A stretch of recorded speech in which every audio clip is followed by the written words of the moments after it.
குஜராத் முதல்வர் பதவிக்கு டாடா. சில தலைவர்கள் சில மாநிலங்களில் புதுசாக முதல்வராக பதவியேற்புன்னு தலைப்புச் செய்திகள் ஒவ்வொரு மாநிலத்துக்கும் ஒவ்வொரு விதமா மாறிக்கிட்டே இருக்குது. எந்த மாநிலத்துல, எந்த நாட்டுல, எந்த மாவட்டத்துல, எந்த வட்டத்துல எந்த தலைப்புச் செய்தி வந்தாலும் அது மட்டும் இல்லாம ஓரஞ்சாரமா துண்டு துக்கடா செய்தியா இருந்தாலும் ஒண்ணு விடாம நம்ம பேப்பர் தோசையில வந்திருக்கு பாருங்க. தந்தனக்க தந்தனக்க தந்தனக்க தந்தனக்க. பாரு பாரு நியூஸ் பாரு வாய்ஸ் சொல்ல சொல்ல விரியும் நல்லாதானே புரியும்.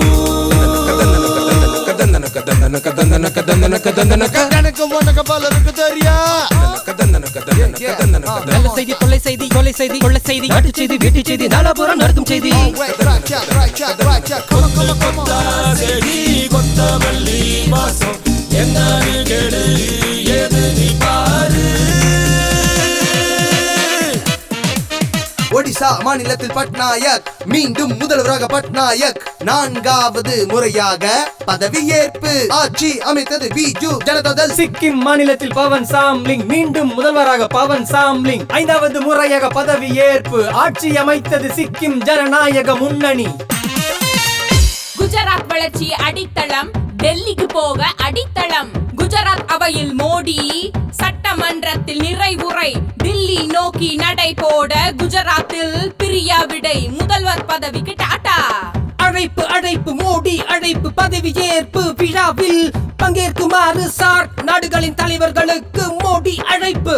அழைப்பு பாகிஸ்தான், இலங்கை, வங்கதேசம், பூட்டான், நேபாளம், ஆப்கான், மாலத்தீவு நாடுகளின் தலைவர்களுக்கு அழைப்பு. மோடியின் அழைப்பை நவாஸ் ஷெரீப் ஏற்பு. பிரதமராக தேர்வான மோடிக்கு திமுக தலைவர் கருணாநிதி வாழ்த்து கடிதம். தப்பு தப்பு தப்பு, ஆட்சியை விட்டது தப்பு, பாதியில் போனது ரொம்ப ரொம்ப தப்பு. தேர்தல் வந்தால் மீண்டும் எதிர்கொள்ள தயார். அரவிந்த் கெஜ்ரிவால் டெல்லியில பேட்டி.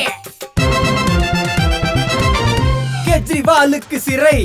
பாஜக தலைவர் நவீன் கட்காரி தொடுத்த அவதூறு வழக்கில் பிணை தொகை கட்டாத அரவிந்த் கெஜ்ரிவாலுக்கு 2 நாள் சிறை. இல்லை இல்லை இல்லை, தகவல் கிடைக்கவில்லை.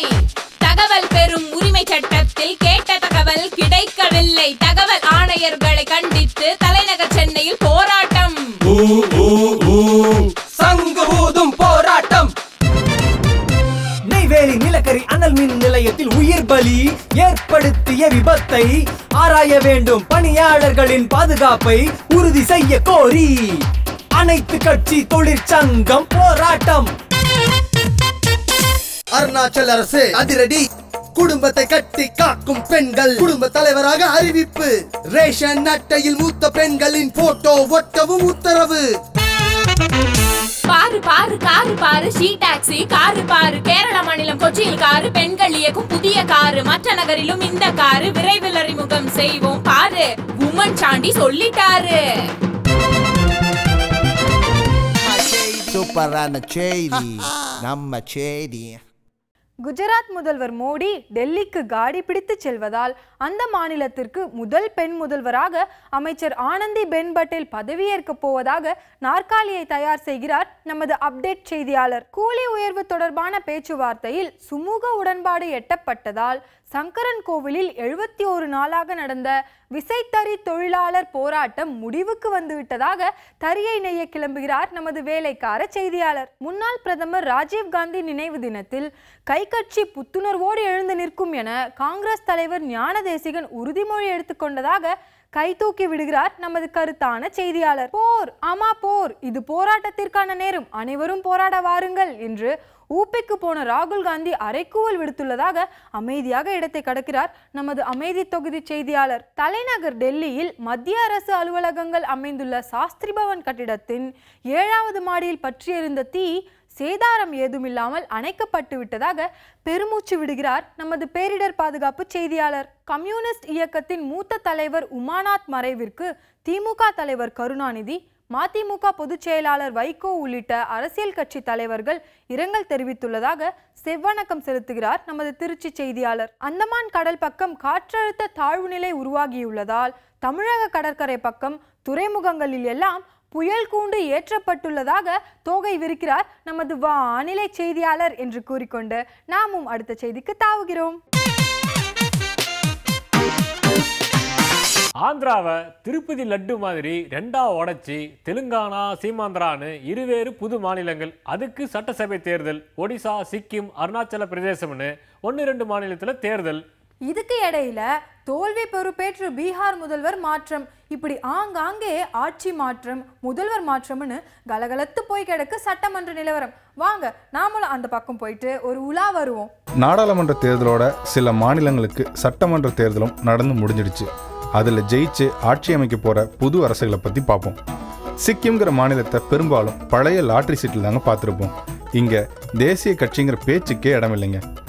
எப்படி நம்ம ஊரில் எம்ஜிஆரும் அவரோட அதிமுகவும் அசைக்க முடியாத சக்தியாக இருந்ததோ அதே மாதிரி தான் சிக்கிமில் சிக்கிம் ஜனநாயக முன்னணியும் அதோட தலைவர் பவன் சாம்லிங்கும். மனுஷருக்கு 63 வயசாச்சு. ஆனால் தொடர்ந்து சிக்கின பந்துகளை எல்லாம் சிக்ஸர் அடிக்கிற சிக்கிம் சிங்கம் இவர். 5வது முறையே ஆட்சியை பிடிச்சிருக்காருங்கோ. மொத்தம் உள்ள 32 தொகுதிகளில் 22 சீட்டை அல்வா சாப்பிட்ற மாதிரி அப்படியே பிடிச்சிருக்காருங்க. இது வரைக்கும் இந்தியாவில் அதிக வருஷம் முதல்வராக இருந்தது மேற்கு வங்கத்து மார்க்சிஸ்ட் காம்ரேட் ஜோதி பாசு.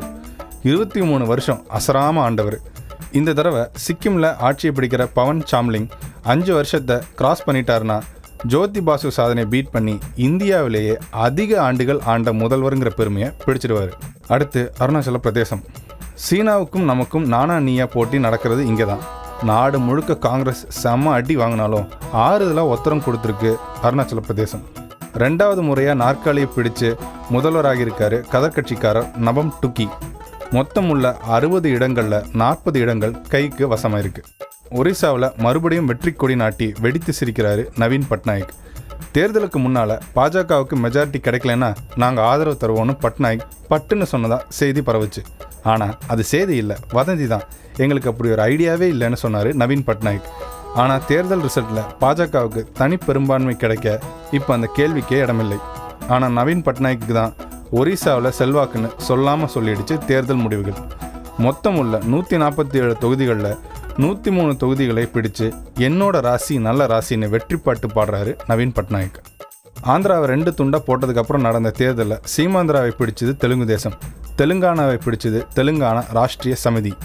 சீமாந்திராவில் தாமரை கூட்டணி தயவில் தாடிவால சந்திரபாபு நாயுடு 10 வருஷத்துக்கு அப்புறம் முதல்வர் நாற்காலியில் உட்கார போகிறார்.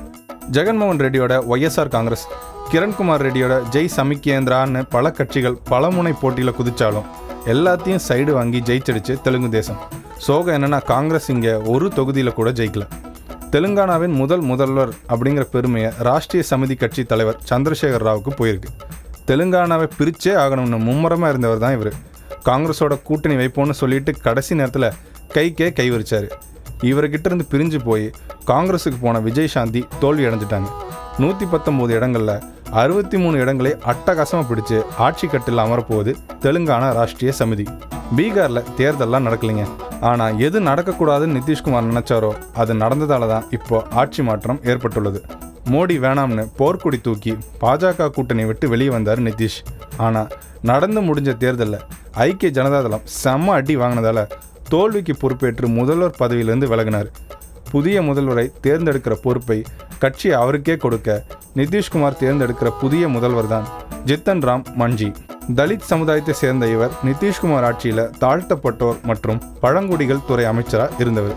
புதுசாக அமைஞ்சிருக்கிற எல்லா அரசும் நாட்டு மக்களுக்கு நல்லது செஞ்சாதான் அடுத்த தேர்தலிலும் ஆட்சி கிடைக்கும், இல்லைன்னா ஆப்பு தான் கிடைக்கும். தேர்தல் முடிஞ்சா என்ன, தேறினவங்க தேராதவங்களை போட்டு தாக்க, தேராதவங்க தேறினவங்களை போட்டு தாக்க. போட்டு தாக்கு போட்டு தாக்கு போட்டு தாக்குன்னு மாறி மாறி போட்டு தாக்கிக்கிட்டு இருக்காங்க நம்ம அரசியல் கட்சி தலைவருங்க. அவங்களுக்கு குறைச்சலாவா நாங்கள் இருப்போம்னு சினிமா விளையாட்டு பிரபலங்களும் ப்ராப்ளமாக பேசி பேசி பரபரப்பாக கிளப்பிடுறாங்க. அப்படியே அங்கங்கே நின்று வேடிக்கை பார்த்தோம்னா பொழுது போகிறதே தெரியாது. வாங்க எட்டி பார்த்து வந்துடுவோம்.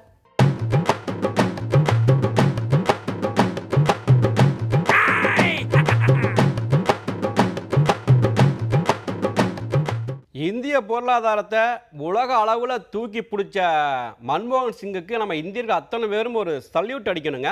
அவர் 2 முறை பிரதமராக இருந்தார். முதல் 5 வருஷம் இந்திய பொருளாதாரம் அருமையாக இருந்துச்சு, நல்லா இருந்துச்சு. ஆனால் 2வது ஆட்சிக்கு வந்தப்போ ஒரு 5 வருஷம் பொருளாதாரம் ரொம்ப பின்னடைவாகி பணவீக்கம் வந்துருச்சுங்க. அதனால் 2வது ஒன்றும் சரியில்லை.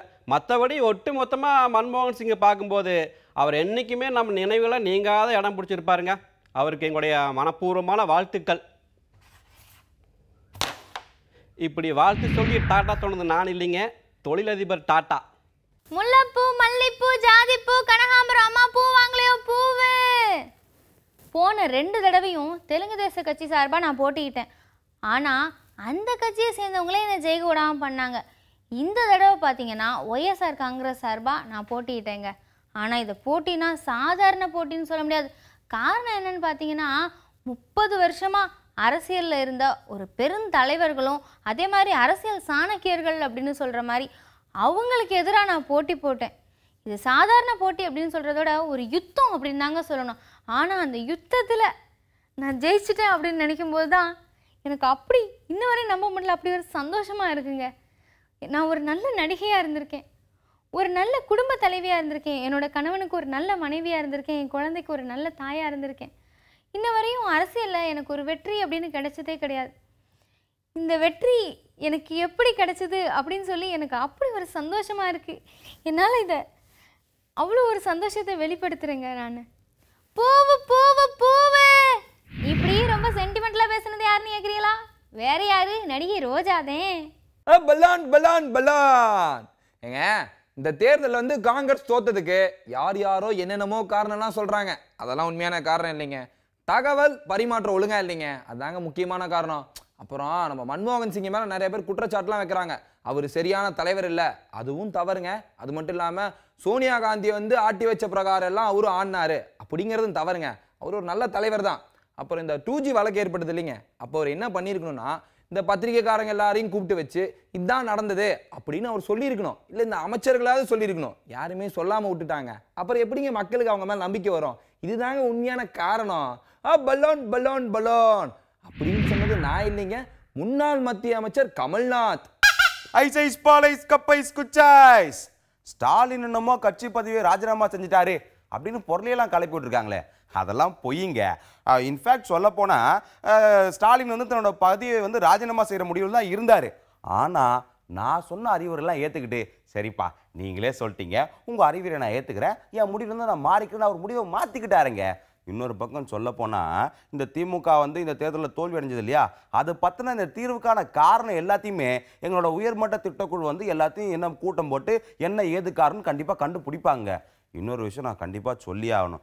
இந்த தேர்தலில் திமுக தோற்றதுக்கு மிகப்பெரிய காரணம் தமிழ்நாட்டோட ஊடகங்கள் தாங்க. இன்னொரு விஷயம் என்னென்னா, அதாவது சொல்கிறாங்க மூக்க அழகிரின்னு. உண்மையாக சொல்ல போனால் மூக்க அழகிரியை நான் மறந்து பல மாதம் ஆகுதுங்க. இன்னொரு விஷயம், என் வரலாற்றுலேயும் என் வாழ்க்கையிலையும் மூக்கா அழகிரின்ற ஒரு மகனே எனக்கு கிடையாதுங்க. இன்னொரு விஷயம் சொல்ல போனால், ஏன் மூக்கா அழகிரி கட்சியில் இருக்கும்போது 2-3 வாட்டி கட்சி தோத்து தானே இருக்குங்க. அதெல்லாம் நம்ம சொல்லாமல் இருக்க முடியுமா? ஸ்டாலின் மட்டும் தோல்விக்கு காரணம் கிடையாதுங்க. இதை பற்றி எல்லா விஷயமும் எங்கள் திட்டக்குழு வந்து தேடி கண்டுபிடிச்சி ஆராயுங்க, அவ்வளோதாங்க. ஐஸ் இந்த மாதிரி எல்லாத்துக்கும் காரணம் நாங்களே கண்டுபிடிச்சிப்போங்க அப்படின்னு சொன்னது நான் இல்லைங்க, கருணாநிதி. ஐஸ் பாலைஸ் கப்பைஸ் குச்சாய்ஸ். காங்கிரஸ் முற்றிலுமாக வீழ்த்தப்பட்டு விட்டது. தமிழர்களுக்காக காங்கிரஸ் இழைத்த துரோகத்திற்கு தாமதமாக கிடைத்த பரிசாகத்தான் இதை நாம் எல்லாம் எண்ண வேண்டும். அது மட்டுமா, இனப்படுகொலையில் ஈடுபட்ட இலங்கை அதிபர் ராஜபக்சேவுக்கு துணையாக உறுதுணையாக இருந்த காங்கிரஸ்காரர்களை தமிழ் மக்கள் அடியோடு துரைத்தெறிந்து விட்டார்கள்.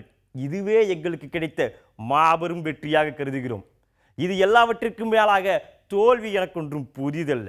நான் போராட்டக்காரன், எனக்கு தோல்வியும் கிடையாது ஓய்வும் கிடையாது. இன்னும் சொல்ல போனால் தோல்வி வரும்போதுதான் இன்னும் 100 மடங்கு வேகமாக எனது வெற்றி பயணத்தை நோக்கி லட்சியத்தை நோக்கி புறப்படுவேன். பதவியில் இருந்தாலும் இல்லாவிட்டாலும் தமிழர்களின் உரிமைக்காக எப்பொழுதும் ஓங்கி குரல் கொடுப்பேன். அண்ணாச்சி, எனக்கு 1 கண்ணு போனாலும் பரவாயில்ல, எதிரிக்கு 2 கண்ணு போயிருக்கு, அது எனக்கு சந்தோஷம் தான் சொன்னது நான் இல்லைங்க. வைகோ இருக்காங்களா, அவங்க தான்.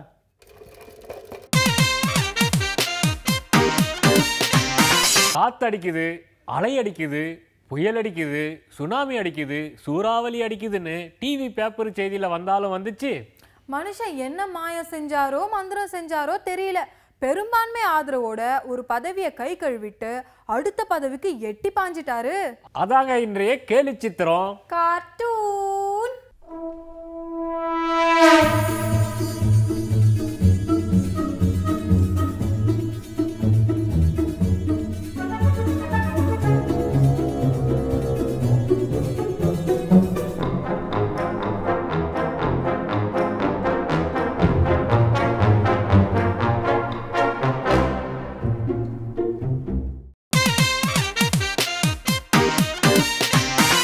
சாலையில் சிக்னல் இருக்கும். ஆமாம்.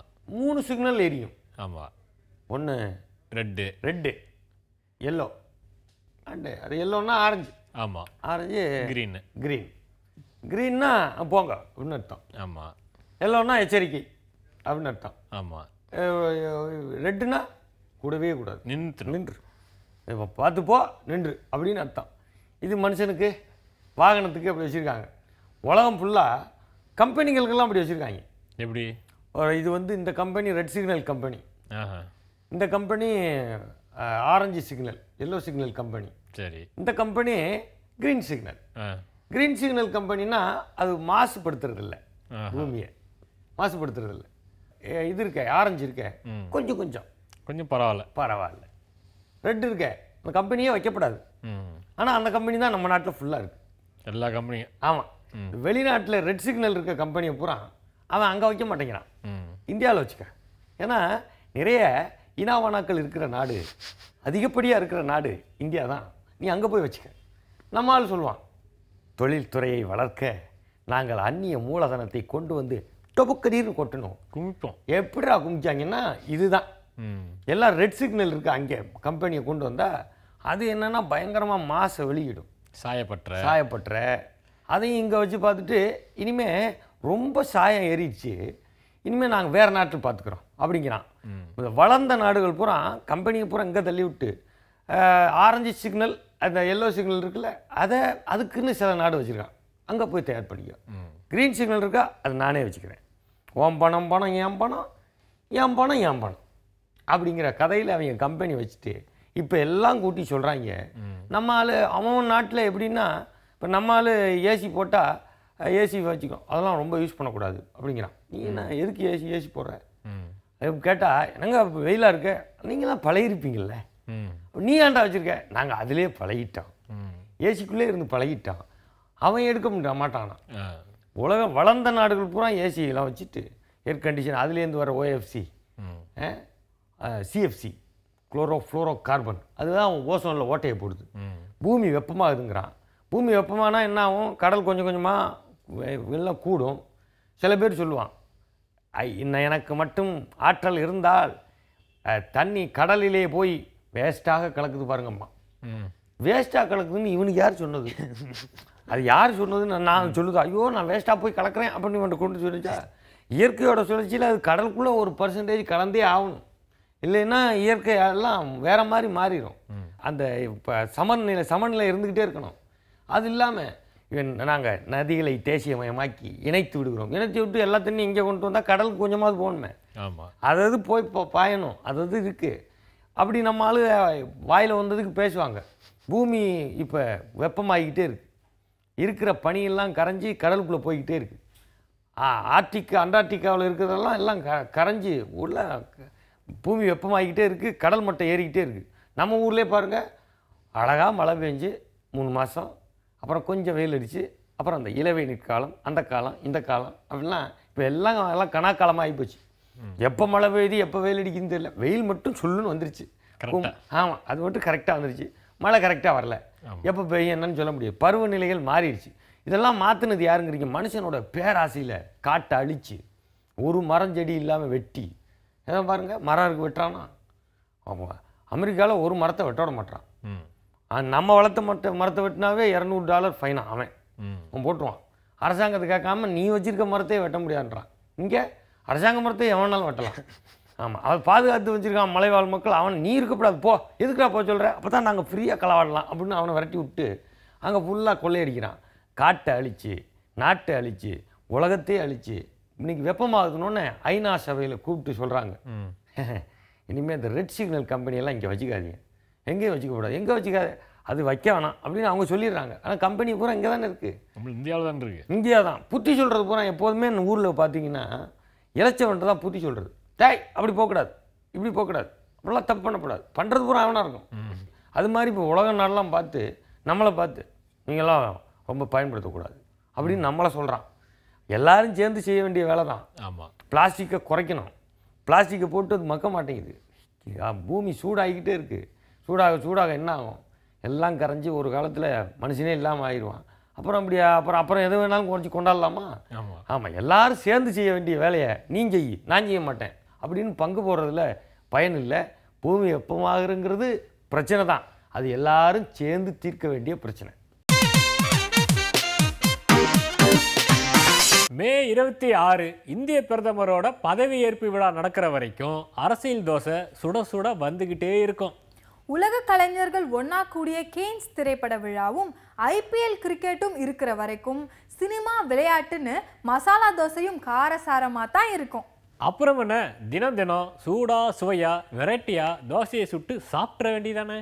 கவலையே படாம காத்துருங்க, ஆற அமர காத்துருங்க, விறுவிறுப்பா சுறுசுறுப்பா அடுத்த தோசை வரும் வரைக்கும் புது யுகத்தை பார்த்துருங்க.